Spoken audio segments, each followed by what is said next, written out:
Okay, right, so what are we going to do today? By the end of the lesson, what I hope you'll be able to do is create a net like you can see on the screen. Well, this is part of my net. You can see I've got a space divided by these blue lines for the side, the front, the side, and the back of my box.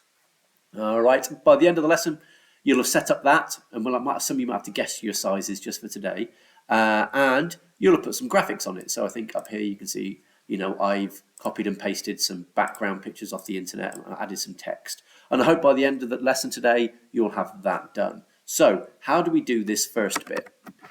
Well, you're going to set up a new image in Photoshop, and you're going to set the width and the height to, well, something unique to your design. And we're all going to set the resolution to the same thing in Photoshop, 300 pixels per inch. So let's just have a look at what a net might look like. So here is what your net might look like, which is, basically a side, a front, a side, and a back, as we looked at when we were in our classroom and we were drawing them out.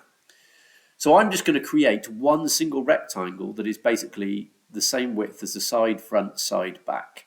So if I know this was like 12 centimeters and this was 6 centimeters and this was 12 centimeters and this was 6 centimeters wide across here, then I can add them up and it would be, 36 centimeters, wouldn't it?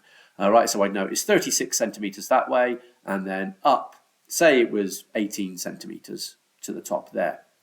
So I can start putting that into Photoshop. So if I jump back to my Photoshop, okay, I can go File, New, all right, and put the sizes in here. So in centimeters, all right, I can put in that it was 36 wide, wasn't it? It's going to look a bit different to the one that I just pointed at. And then I said it was 18 high. All right, that's important. Obviously, you get it right. So you have to add the width of your side, your front, your side, your back, and then know the height. This is important as well, though. The resolution here should say 300 pixels per inch, not per centimeter. Okay, per inch. So you have to remember that. Okay, so if I click Create, all right, now there is my my design that is waiting for me to divide up into different sections now. So I'm going to press Control R to bring up this ruler around the outside. Okay, and the first thing I'm going to do when I've brought that ruler up is I'm going to right click on it and make sure it's got centimeters selected. It's not pixels or inches. Okay, I'm going to select centimeters because then it should go up to 36 at the end here. Then what am I going to do? I'm going to drag in my lines from the left. So I'm going to drag in a blue ruler line by holding down on the ruler on the left of my screen and drag in until it gets to, I think we said it was going to be 6, didn't we? So I drag into 6, that was my side, and then the front was 12. So I don't go across to 12, do I? I go across to 6 plus 12, all right, which is 18. Okay, then I add a side, so that's another 6, so 18 plus 6, 24. Okay, and then that will leave me with my other 12 there. So look, I've divided up the front of my box nice and simply. All right, now I haven't worried about all the other lids and tabs and everything. Just for today, all right, you could get on with that. Okay, what else might you want to do?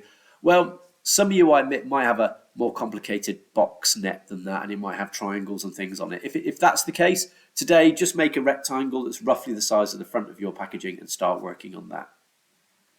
So you're going to go away then and using some very basic tools. You're going to go to the internet. You're going to copy and paste images across. All right, you can use Free Transform to resize them. All right, Control T to resize them. And you might use Control U. Remember, that was hue and saturation to change the color of them. All right, so that's what you're going to work on. Don't forget when you're changing the color of your background, say you've got some blue stripes in your background and you wanted them to not be blue, you wanted them to be a different color. So let's just have a look at this. Say I wanted these stripes here to be a different color. Control U allows me to change the color. It might look better if you click the colorize button. All right, and then you can change the color to anything you want. All right, so you can change it to any color you want using Control U. So you're going to try and work on that, and by the end of the lesson, what I want you to do is have snipped 1 or 2 of your designs. So you can see I'm quite far down the route here. I've chosen typefaces and everything. I would have snipped a couple of my designs to an assignment that's gone live that basically says, snip your Photoshop packaging here. So Windows key, Shift and S, as you've been using, to snip your work across to that. All right, I'd like to see 2 or 3 versions of it today.